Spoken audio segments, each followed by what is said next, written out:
సంత్ శ్రీ సేవాలాల్ మహారాజ్ 287వ జయంతి సందర్భంగా తెలంగాణ రాష్ట్ర ప్రభుత్వ గిరిజన సంక్షేమ శాఖ జయంతి ఉత్సవాలను ఏర్పాటు చేసి సభాధ్యక్షత వహించిన సహచర మంత్రివర్గ సభ్యులు అడ్లూరి లక్ష్మణ్ గారు, ఈ కార్యక్రమంలో నాతో పాటు అతిథులుగా విచ్చేసిన మహబూబాబాద్ పార్లమెంట్ సభ్యులు మిత్రులు బలరాం నాయక్ గారు, శాసనసభ విప్ డాక్టర్ రామచందర్ నాయక్ గారు,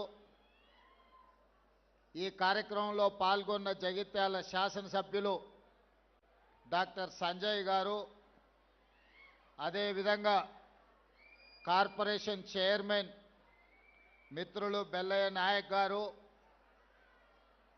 పెద్దలు మాజీ మంత్రివర్యులు, మాజీ పార్లమెంట్ సభ్యులు, ఈనాడు లంబాడ సోదరులు ఏదైతే షెడ్యూల్ ట్రైబ్ రిజర్వేషన్ ఫలాలను అందుకున్నారో 1976లో గిరిజనులకు ముఖ్యంగా లంబాడ సోదరులకు ఎస్టీ రిజర్వేషన్లు ఇవ్వాలని తన వంతు ప్రయత్నం చేసిన మాజీ పార్లమెంట్ సభ్యులు రవీంద్ర నాయక్ గారు, అదేవిధంగా ఈ 20 సంవత్సరాలు రాజకీయాలలో నేను కొనసాగుతున్న ప్రతి సందర్భంలో మద్దతుగా నిలబడ్డ మాజీ శాసనమండలి సభ్యులు రాములు నాయక్ గారు, వేదిక మీద ఉన్న పెద్దలు, లంబాడ సామాజిక వర్గం నుంచి ఇక్కడికి విచ్చేసిన రాష్ట్ర కేంద్ర ప్రభుత్వ ఉన్నతాధికారులు, తెలంగాణ భవిష్యత్ పునర్నిర్మాణంలో భాగస్వాములై డాక్టర్లుగా, లాయర్లుగా, ఇంజనీర్లుగా, ఐఏఎస్ ఐపీఎస్లుగా మారి ఈ దేశాన్ని అభివృద్ధి పదం వైపు నడిపించడానికి విచ్చేసిన మా లంబాడ విద్యార్థులందరికీ కూడా సేవాలాల్ మహారాజ్ జయంతి శుభాకాంక్షలు నేను తెలియజేయదలుచుకున్నా. గోరే బాయ్ బైన్ సేన్ రామ్ రామ్. ఈరోజు మానవ జాతి శాంతి మార్గాన నడవాలి, శాంతి ద్వారా, భక్తి ద్వారా ఒక సన్మార్గాన్ని సూచించి చెడు మార్గాన్ని వదిలి సన్మార్గం ద్వారా అభివృద్ధి పదం వైపు నడవాలి అని ఒక స్ఫూర్తిని నింపి ఈరోజు ఈ దేశంలోనే 15 కోట్ల మంది గిరిజనులకు ఆదర్శప్రాయుడిగా డాక్టర్ బాబాసాహెబ్ అంబేద్కర్ రచన ద్వారా ఇచ్చిన రిజర్వేషన్లనే కాదు, ఒక సామాజిక కట్టుబాటును మనందరికీ బోధించిన సంత్ శ్రీ సేవాలాల్ మహారాజ్ యొక్క జయంతి ఉత్సవాలు అధికారికంగా జరపడం తెలంగాణ రాష్ట్ర ప్రభుత్వ బాధ్యత అని చెప్పి నేను భావిస్తున్నా. తెలంగాణ ఉద్యమంలో, తెలంగాణ రాష్ట్ర ఏర్పాటులో, తెలంగాణ రాష్ట్ర పునర్నిర్మాణంలో మా లంబాడ సోదరుల యొక్క పాత్ర ఎవరు తీసివేయలేనిది, ఎవరు మర్చిపోలేనిది. ఉద్యమం సందర్భంగా తెలంగాణ రాష్ట్రం ఆలస్యమైనప్పుడు ఓ సురేష్ నాయక్, ఓ కవితా నాయక్ లాంటి వాళ్ళు ఆత్మ బలిదానాలు చేసుకొని తెలంగాణ రాష్ట్ర సాధనలో ముందు భాగాన నిలబడి ఉస్మానియా కాకతీయ యూనివర్సిటీలలో మా లంబాడ యువకులు ప్రత్యేకమైన పాత్రను పోషించి ఈరోజు తెలంగాణ రాష్ట్రాన్ని సాధించారు. ఈ సాధించిన తెలంగాణ రాష్ట్రంలో దళితులతో పాటు గిరిజనులకు అత్యంత మేలు జరగవలసిన అవసరం ఉన్నది. ప్రభుత్వం రచించే ప్రణాళికలలో అది సంక్షేమం కావచ్చు, అభివృద్ధి కార్యక్రమాలు కావచ్చు, రాష్ట్ర ప్రభుత్వంలో భాగస్వామ్యం కావచ్చు, ఈ వర్గాలకు సముచితమైన స్థానాన్ని కల్పించడమే కాకుండా సముచితమైన గౌరవాన్ని వాళ్ళకి ఇవ్వవలసిన బాధ్యత ఏర్పడిన ప్రభుత్వాలకు ఉంది అని చెప్పి నేను స్పష్టంగా భావిస్తున్నా.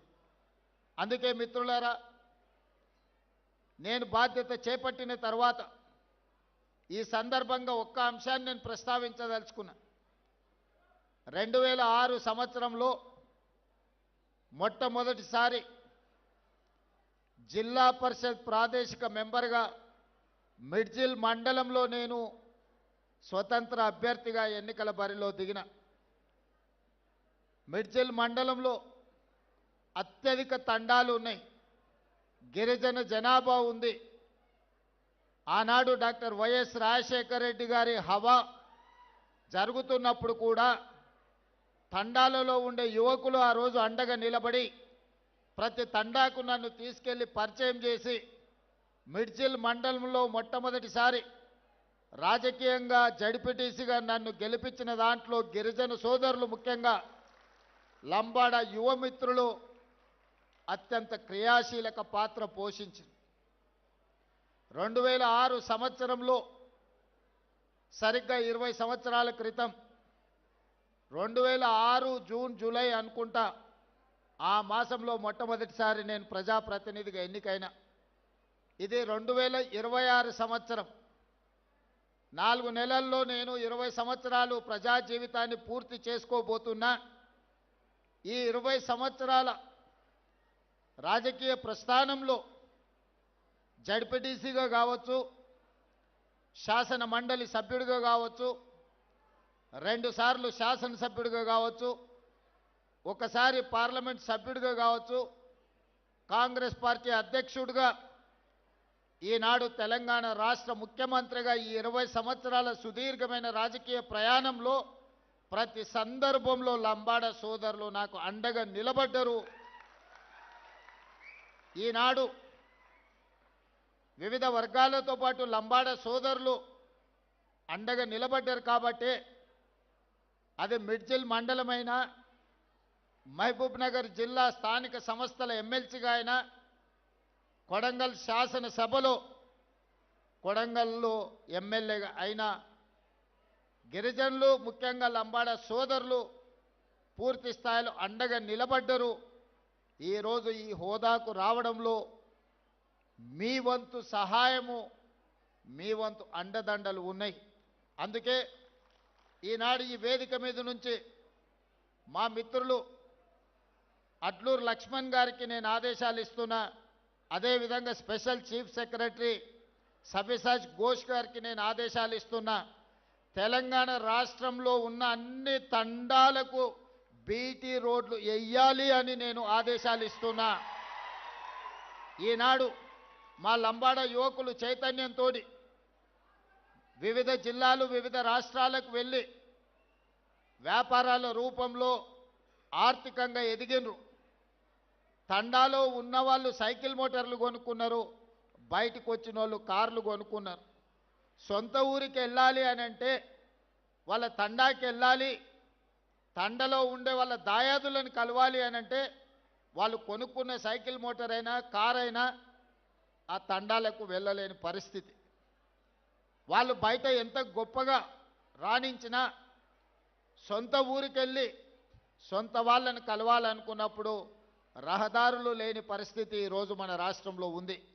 అందుకే స్పష్టమైన ప్రణాళికతోని నేను చీఫ్ సెక్రటరీ గారికి ఇన్స్ట్రక్షన్స్ ఇస్తున్నా. ప్రతి తండాలో పాఠశాల ఉండాలి, పాఠశాల భవనానికి మీరు ఏర్పాట్లు చేయండి. దాదాపుగా కొన్ని వేల గ్రామ పంచాయతీలను గత ప్రభుత్వం చేసినా అన్నది, కానీ ఏ గ్రామ పంచాయతీలో గ్రామ పంచాయతీ భవనం లేదు. గ్రామ పంచాయతీ భవనం లేకుండా గ్రామ పంచాయతీ సర్పంచ్ ఎవరైనా గిరిజన సోదరుడే అవుతాడు. అది గూడాలు కావచ్చు, తండాలు కావచ్చు. గ్రామ పంచాయతీ లేకుండా ఏ విధంగా వాళ్ళు పరిపాలనను ముందుకు తీసుకెళ్తారో. అందుకే గిరిజన గ్రామ పంచాయతీలో రాష్ట్రంలో ఎన్నుంటే అన్ని గ్రామ పంచాయతీ భవనాలు నిర్మించడానికి మీరు ప్రణాళికలు సిద్ధం చేయండి. అదేవిధంగా ఈ గూడాలకు ఈ తండాలకు కనీసం ఒక్కటైనా బీటీ రోడ్డు ఉండాలి. మీకు ఎవరైనా బంధువులు వచ్చినా మీ పిల్లలకి ఎవరైనా పిల్లని ఇవ్వాల్సి వస్తే పిల్లగాన్ని చూడడానికి రావాలంటే ఊరికి రావడానికి దారి లేకపోతే ఇక పిల్లని ఎవరిస్తారా మీకు? అందుకే ఖచ్చితంగా ప్రతి తండాకు రోడ్డు వేసే ప్రణాళికను ఈరోజు తీసుకోవాలి అని చెప్పి మా ట్రైబల్ సెక్రటరీ గారికి ఆదేశాలు ఇస్తున్నా. ఇదే కాదు, తాగడానికి మంచినీళ్ళు, అవసరమైన నీళ్ళ ట్యాంకులు, మిషన్ భగీరథ మీద 1000 కోట్లు ఖర్చు పెట్టిన ఆదిలాబాద్ ప్రాంతంలో నేను పర్యటన చేసినప్పుడు చాలా తండాలకు గూడాలకు తాగునీరు ఈ రోజుకు రావడం లేదు. కొన్ని ప్రాంతాలలో కరెంటు కూడా లేదు. ఎందుకంటే ఫారెస్ట్ వాళ్ళు మీకు కరెంటు పోల్స్ వేసి మీ గూడాలకు తండాలకు కరెంటు ఇవ్వనివ్వడం లేదు ఫారెస్ట్ రూల్స్ ప్రకారం. అందుకే అన్ని తండాలలో గూడాలలో కరెంటు లైన్లు వేయడానికి ఎక్కడైతే ఇబ్బంది ఉందో కంప్లీట్గా సోలార్ ద్వారా మీకు కరెంటు ఇచ్చి మీ వ్యవసాయ పంపు సెట్లు, సోలార్ పంపు సెట్లు ఇచ్చి మీరు వ్యవసాయం చేసుకోవడానికి అన్ని రకాల ప్రణాళికలను ఈరోజు సిద్ధం చేస్తున్నాం. ముఖ్యంగా పైలట్ ప్రాజెక్టు కింద ఈరోజు అచ్చంపేట శాసనసభ నియోజకవర్గాన్ని మొత్తం తీసుకున్నాం. 40,000 వ్యవసాయ పంపు సెట్లు ఈరోజు సోలార్ పంపు సెట్లు అక్కడ ఉండే రైతాంగానికి ఇవ్వదలుచుకున్నాం. ప్రధానంగా అందులో గిరిజనులకే అత్యధికంగా ఉపయోగం ఉన్నది. అందుకే ఈనాడు మీ సంక్షేమం కోసం, మీ అభివృద్ధి కోసం, మీ భవిష్యత్ ప్రణాళికల కోసం ఈ రాష్ట్ర ప్రభుత్వం పనిచేస్తున్నది. ఇదే కాదు, ఈరోజు మీరు ఆలోచన చెయ్యండి. ఆనాడు తెలంగాణ రాష్ట్రం వచ్చిన తర్వాత 10 సంవత్సరాలు పేదలకు రేషన్ కార్డు ఇవ్వడానికి కూడా ఆ ప్రభుత్వానికి చేతులు రాలే. కానీ నేను బాధ్యత చేపట్టిన తర్వాత పేదవాడి గుర్తింపు, పేదవాడి గౌరవం, పేదవాడి సంక్షేమమే రేషన్ కార్డు.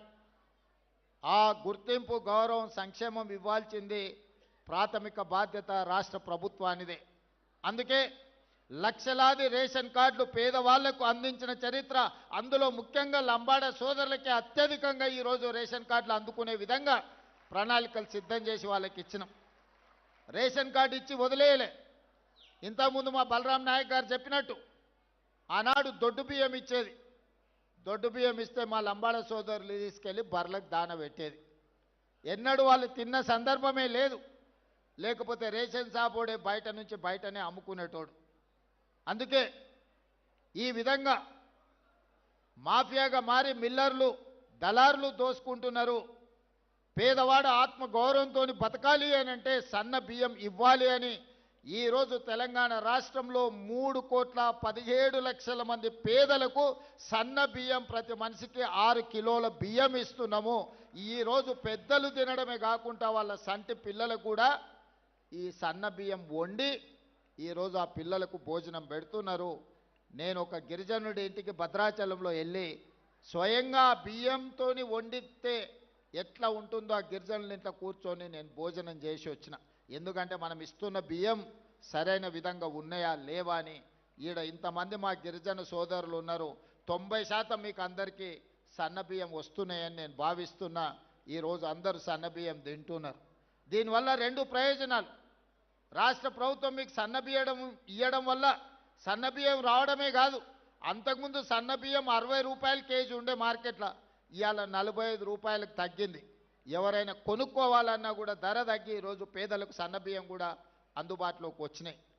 ఇదే కాదు, వ్యవసాయ భూములు ఉన్న వాళ్ళకు ఉచిత కరెంట్ ఇచ్చినాం.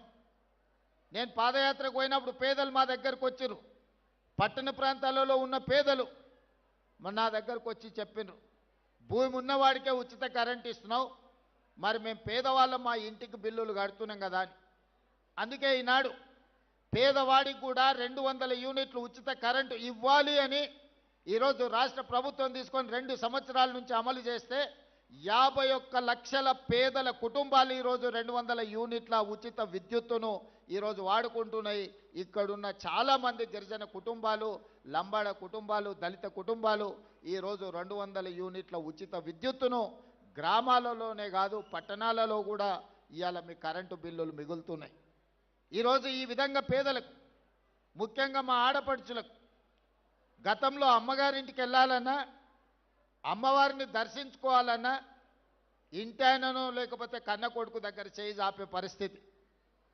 వాళ్ళు దసరా పండుగకు అడిగితే ఉగాదికి వదిలే ఏం తొందర ఉంది, ఏం మునిగిపోతుంది అని అంటే బాధపడేటోళ్ళు. అరే అమ్మని చూసొద్దామంటే బస్ కిరాయి లేని పరిస్థితులు అని. కానీ ఇవాళ ఈ 2 సంవత్సరాల డిసెంబర్ 9, 2023 నాడు మొదలుపెట్టినాం. 2 సంవత్సరాల 2 నెలలు పూర్తయింది. 9,000 కోట్ల రూపాయలు ఈరోజు ఆడపడుచులకు ఆర్టీసీలో ఉచిత బస్సు ప్రయాణానికి రాష్ట్ర ప్రభుత్వం ఖర్చు పెట్టింది.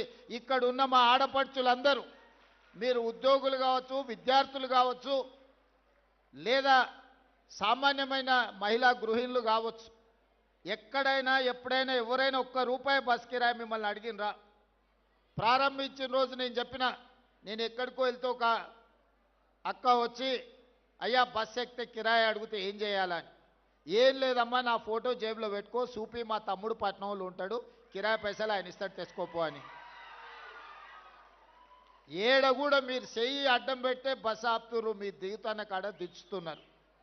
ఇవాళ కొన్ని కోట్లాది ప్రయాణాలు మా ఆడపడుచులు ఈరోజు ఉచితంగా బస్సు ప్రయాణం చేస్తున్నారు. ఇదేగా స్వయం సహాయక సంఘాలతోటి ఈరోజు మీరు బస్సులో ఉచిత ప్రయాణమే కాదు, ఈ సంఘాలకు 1000 బస్సులు ఇచ్చి మీరే ఆర్టీసీకి బస్సులను పెట్టేటట్టు ఆర్టీసీ యజమానులను ఆడపడుచులను చేసినాము. సహాయక సంఘాలలో ఉన్న మహిళలకు ఈరోజు ఉపయోగం అయింది.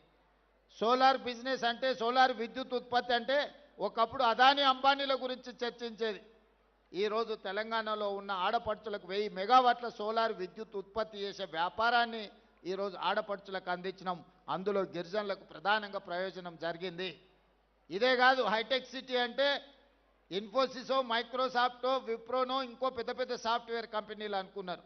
కానీ ఆ పక్కనే 3.5 ఎకరాలు 1000 కోట్ల రూపాయల విలువైన భూమి ఈరోజు మహిళా సంఘాలకిచ్చి ఇందిరా మహిళా శక్తి బజార్ అని చెప్పి ఈరోజు పెద్ద పెద్ద సంస్థలు అక్కడికి వచ్చి వాళ్ళు ఉత్పత్తి చేసే వస్తువులను కొనుక్కోవడానికి ఈరోజు మహిళలకు అందుబాటులోకి తీసుకొచ్చినాం. ఒకటొకటిగా పరిష్కరించుకుంటూ వస్తున్నాం. హాస్టళ్లలో ఆనాడు భోజనం ఏ విధంగా ఉండే, ఈరోజు 40% ఈరోజు మీకు ఛార్జెస్, మెస్ ఛార్జెస్ పెంచి కాస్మెటిక్ ఛార్జెస్ ఆనాడు ఎప్పుడు ఇచ్చేదో కూడా తెలీదు. ఇప్పుడు గ్రీన్ ఛానల్ చేసి 200% కాస్మెటిక్ ఛార్జెస్ 21 సంవత్సరాల తర్వాత ఈ ప్రభుత్వంలో పెంచి మా ఆడపడుచుల కాస్మెటిక్ ఛార్జెస్, మా పిల్లలకు చదువుకునే వాళ్లకు ఇంటి దగ్గర అమ్మను నాయనను అడగాల్సిన పని లేదు. సబ్బు కోసమో చిన్న చిన్న పౌడర్ కోసమో కూడా తల్లిదండ్రుల మీద ఆధారపడే పరిస్థితి ఉండే. అందుకే 200% కాస్మెటిక్ ఛార్జెస్ పెంచి ఈరోజు ఆడపిల్లల యొక్క ఆత్మ గౌరవాన్ని నిలబెట్టడానికి మన ప్రభుత్వం ప్రయత్నం చేస్తున్నది. ఇదే కాదు, చదువుకున్న పిల్లలు 2011లో గ్రూప్ 1 పరీక్షలు నిర్వహిస్తే 2024 వరకు 15 సంవత్సరాలు మళ్ళీ పరీక్షలు పెట్టలే. మనం వచ్చిన తర్వాతనే గ్రూప్ 1 నోటిఫికేషన్ ఇచ్చి, ఇప్పుడే మా రాములు నాయక్ చెప్తున్న మా మేనకోడలు డిఎస్పీ అయిందని. ఈరోజు 563 మంది గ్రూప్ 1 ఉద్యోగస్తులను పరీక్షలు నిర్వహించి ఫలితాలు ఇస్తే, ఈ పేదలకు ఉద్యోగాలు వస్తే ప్రశ్నించే గొంతు వస్తుందని దాని మీద అక్రమ కేసులు వేసి హైకోర్టులో అడ్డమైన ఆర్డర్లు తెస్తే బలమైన వాదనలు వినిపించి డివిజన్ కోర్టులో, డివిజన్ బెంచ్లో ఈరోజు పేదలకు అనుకూలమైన తీర్పు వచ్చింది. 563 మంది గ్రూప్ 1 ఆఫీసర్లు ఇవాళ ఆర్డీఓలు, డిఎస్పీలుగా అత్యంత కీలకమైన ఉద్యోగాలు. నేను మొత్తం లిస్టు చూసిన, ఎస్సీ ఎస్టీ బీసీలకు మైనారిటీలకు ఎన్ని వచ్చినాయంటే 87% ఎస్సీ ఎస్టీ బీసీ మైనారిటీలు ఈ 563 మందిలో సెలెక్ట్ అయినరు. 87% ఈరోజు ఆ రిక్రూట్మెంట్స్తోని పేదలకు లాభం వచ్చింది. Group 2, group 3, group 4 teachers recruitment, doctors recruitment, nursing recruitment, ఈ విధంగా 70,000 ప్రభుత్వ ఉద్యోగాలు ఈ 2 సంవత్సరాలలో ఇచ్చినాం. దాదాపుగా 70,000ల్లో 85% పైగా ఎస్సీ ఎస్టీ బీసీ మైనారిటీలకు ప్రభుత్వ ఉద్యోగాలు ఇచ్చినాం. ఒక్కొక్కరి పేరు ఒక్కొక్క ఊరు వివరాలు ఇస్తా. ఎవరికైనా అనుమానం ఉంటే ఇక్కడున్న చదువుకున్న అధికారులతో పాటు ఎవరైనా నేను చెప్తున్న వివరాల మీద అనుమానం ఉంటే ప్రభుత్వం అధికారికంగా లెక్కలిస్తుంది. మీరు లెక్కబెట్టి చూడండి. ఈ ప్రభుత్వం పేదల కోసం పనిచేస్తుంది. ఈ ప్రభుత్వం పేదల అభివృద్ధి కోసం పనిచేస్తుంది. ఒకప్పుడు భూములుండే. ఇందిరాగాంధీ గారు అగ్రికల్చర్ సీలింగ్ యాక్ట్ తీసుకొచ్చి ఇందిరాగాంధీ గారు లంబాడ సోదరులకి ఎస్టీ రిజర్వేషన్లు ఇచ్చింది. ఇందిరాగాంధీ తెచ్చిన అగ్రికల్చర్ సీలింగ్ యాక్ట్ ప్రకారం జాగీర్దారుల దగ్గర, జమీందారుల దగ్గర, భూస్వాముల దగ్గర ఉన్న లక్షలాది ఎకరాల భూములను తీసుకొని 25 లక్షల ఎకరాలను అసైన్మెంట్ పట్టాల రూపంలో ఎస్సీ ఎస్టీలకు భూ పంపకాలు జరిగినాయి. ఈనాడిగా పంచడానికి భూమి మిగలలే. మా యువకులు, మా ఆడపిల్లలు జాగ్రత్తగా వినాలి. ఆ పైన ఉన్న వాళ్ళు కూడా, మీ తల్లిదండ్రులు, మీ తాతలు వ్యవసాయాన్ని నమ్ముకున్నారు. మీ తల్లిదండ్రులు, మీ తాతలు తండాలలో, గూడాలలో పేదరికాన్ని అనుభవించారు. మీ తల్లిదండ్రులకు ఇందిరాగాంధీ గారు తీసుకొచ్చిన చట్టం ద్వారా ఇందిరమ్మ ఇండ్లు, పక్కా ఇండ్లు అన్నప్పుడు మీ గూడాలలో, తండాలలో పక్కా ఇండ్లు వచ్చినాయి. మీకు భూమి లేదన్నప్పుడు, ఆత్మగౌరవం లేదనుకున్నప్పుడు అసైన్మెంట్ పట్టాల రూపంలో మీకు భూములు ఇచ్చి మీ ఆత్మగౌరవాన్ని ఇందిరాగాంధీ గారిని నిలబెట్టినరు. ఇవాళ లంబాడ సోదరులు వాళ్ళ సొంత తల్లిదండ్రులది లేకపోతే తాత ముత్తాతల్ని ఇంట్లో ఫోటో పెట్టుకున్నా పెట్టుకోకపోయినా చాలామంది లంబాడ సోదరులు ఇండ్లలో పోతే ఇందిరాగాంధీ ఫోటో కనిపిస్తుంది. మా రవీంద్ర నాయక్ గారికి తెలుసు, నేను చూసిన. కానీ ఆనాడు ఇందిరాగాంధీ ఇచ్చినట్టు ఇవాళ మీకు భూములు ఇవ్వడానికి ప్రభుత్వం దగ్గర లేవు. ఇవాళ దళితులకు, గిరిజనులకు నా సూచన ఒక్కటే. ఆనాడు ఉన్న పరిస్థితుల్లో కాంగ్రెస్ పార్టీ సంక్షేమము, అభివృద్ధిలో ఒక విధానాన్ని తీసుకున్నది. ఆ శకం ముగిసింది. ఇవాళ నిజంగా నాకు మీకు భూములు ఇవ్వాలన్నా ఈ ప్రభుత్వం దగ్గర భూములు అందుబాటులో లేవు. ఇక మీరు భూముల గురించి, ప్రభుత్వం ఇచ్చే ఏదో సంక్షేమం గురించి ఆలోచన చేయకండి. ఈ ప్రభుత్వం మీకు చదువు ఇవ్వదలుచుకున్నది. ఈ ప్రభుత్వం మీకు సంక్షేమం కాదు, సంక్షేమంతో పాటు మీకు చదువు ఇవ్వదలుచుకున్నది. నా సూచన ఒక్కటే, ఇక్కడికి వచ్చిన పిల్లలందరికీ చదువుకోండి, బాగా చదువుకోండి. చదువుకోవడానికి ఏం కావాలనో నన్ను అడగండి. మీరు డాక్టర్లు అవుతారా, మీరు ఇంజనీర్లు అవుతారా, మీరు ఐఏఎస్లు అవుతారా, మీరు ఐపీఎస్లు అవుతారా, మీరు ప్రొఫెసర్లు అవుతారా? ఈ దేశాన్ని మీరు ఏలడానికి ఏమవుతారో చెప్పండి, నేను మద్దతు ఇస్తా. మేమేమీ చేయం, ఇంటి దగ్గర ఉంటాం, మాకేదన్నా భూమి సార్, లేకపోతే మాకేదో చిన్న చిన్న వ్యాపారాలు చేసుకుంటాం అనేది వదలండి. లంబాడ సోదరుల చైతన్యం ఉంది. లంబాడ సోదరులకు ప్రపంచం గురించిన అవగాహన ఉన్నది. నేను చెప్పేది ఒక్కటే, యుక్త వయసులో తప్పుదారి పడితే జీవితకాలం బాధపడతారు, మీ తల్లిదండ్రులకు భారం అవుతారు. కానీ ఈ వయసులో కష్టపడితే, ఈ వయసులో మీరు చదువుకొని, చాలామంది ముందు వరుసలో అధికారులు ఉన్నారు. అధికారులు ఎవరున్నా గుర్తించి వాళ్లకు వివిధ శాఖలలో కీలకమైన హోదాలు ఇచ్చిన. ఎందుకంటే ఆ స్ఫూర్తి మీకు రావాలి. అరే మా వాడు ఈఎన్సీ అయిండు, మా వాడు సింగరేన్కి సిఎండి అయిండు, మా వాడు ట్రైకార్కి చైర్మన్ అయిండు, లేకపోతే మా వాడు వివిధ కార్పొరేషన్లకు చైర్మన్లు అయినరు, మా వాళ్ళు ఎమ్మెల్సీ అయినరు, ఎంపీ అయినరు అంటే చదువుకోవడం వల్ల ఈ అవకాశం వచ్చిందని భవిష్యత్ తరాలకు, ఈ యువతరానికి అవగాహన ఉండాలి అని చెప్పి మీ వాళ్లకు వివిధ అత్యంత కీలకమైన హోదాలు నేను ఇచ్చిన. అందుకే భూముల గురించి, అందించే తాత్కాలిక సంక్షేమం గురించి ఆలోచన చేయకండి. మీరు భవిష్యత్తును నిర్దిష్టంగా నిర్ణయించుకోండి. మీరు డాక్టర్ అవ్వాలనుకుంటున్నారా, మీరు ఇంజనీర్ అవ్వాలనుకుంటున్నారా, మీరు లాయర్ అవ్వాలనుకుంటున్నారా, మీరు ప్రొఫెసర్ అవ్వాలనుకుంటున్నారా, ఒక గొప్ప చార్టెడ్ అకౌంటెంట్ కావాలనుకుంటున్నారా, లేకపోతే సినిమా రంగంలో రాములు నాయక్ గారు చెప్పినట్టు గొప్ప టాలెంటెడ్ మంగ్లీలు కాదలుచుకుంటున్నారా, మీరు ఆలోచన చేసుకొని మీరు ప్రొఫెషన్ ఎన్నుకోండి. డైరెక్షన్లెస్గా ఉండకండి. నిర్దిష్టమైన ప్రణాళికను పెట్టుకోండి. దానికోసం ఈ ప్రభుత్వం 100% అండగా నిలబడుతుంది. గత ప్రభుత్వాలు చెప్పినాయి మేము ఎస్టీ హాస్టల్ ఇచ్చినాము, ఎస్సీ హాస్టల్ ఇచ్చినామని. కానీ ఎక్కడైనా ఉండడానికి ఏదైనా వసతి గూడు ఏర్పాటు చేసిండ్రా? కాగితం మీద ఆదేశం ఇస్తే సరిపోదు. అందుకే ఈరోజు ఎస్సీ, ఎస్టీ, బీసీలకు, మైనారిటీలకు ప్రతి నియోజకవర్గంలో young India integrated residential schools 25 ఎకరాలల్లా 200 కోట్లతోని, 100 నియోజకవర్గాలల్లా 20,000 కోట్లతోని 25 ఎకరాలలో ఈచ్ క్యాంపస్ ఈరోజు మనము నిర్మాణం చేస్తున్నాము. ప్రతి స్కూల్లో 2500 మంది పిల్లలు చదువుకుంటారు. అట్లా 100 బాలురకు 100 బాలికలకు 200 young India integrated residential schools కట్టదలుచుకున్నాము. నాణ్యమైన విద్యను మీకు అందించదలుచుకున్నాం. చదివే మీ భవిష్యత్తును మారుస్తుంది. చదివే మీకు సమాజంలో గౌరవాన్ని తెచ్చిపెడుతుంది. నిన్నగాక మొన్న నా ప్రభుత్వం చేసిన సిపెక్ survey, social economic education employment political and caste survey చేసినప్పుడు ఆశ్చర్యకరమైన ఫలితాలు వచ్చినాయి. సర్వేలో పేదరికం కనిపించిన వాళ్ళకు భూమి లేక పేదరికం రాలే, చదువు లేక పేదలుగా మిగిలిపోయారు. కొన్ని సామాజిక వర్గాలకు 20, 30, 40 ఎకరాల భూమి ఉంది, కానీ వాని ఇంటి దగ్గర పరిస్థితి బాగాలేదు. ఆనే గొర్రెలు, ఆనే బర్రెలు, వాటి మధ్యలోనే వాళ్ళు కూడా ఉంటున్నారు. వాళ్ళకి ఎందుకు అనంటే అక్షరం అనేది తెలియకపోవడం వల్ల, ఆ కుటుంబాలు చదువుకోకపోవడం వల్ల వెనుకబాటుతనం అనేది, పేదరికం వేరు, వెనుకబాటుతనం వేరు. గొప్పగా చదువుకున్న ప్రొఫెసర్ కాసింకు మరి భూమి ఉందో లేదో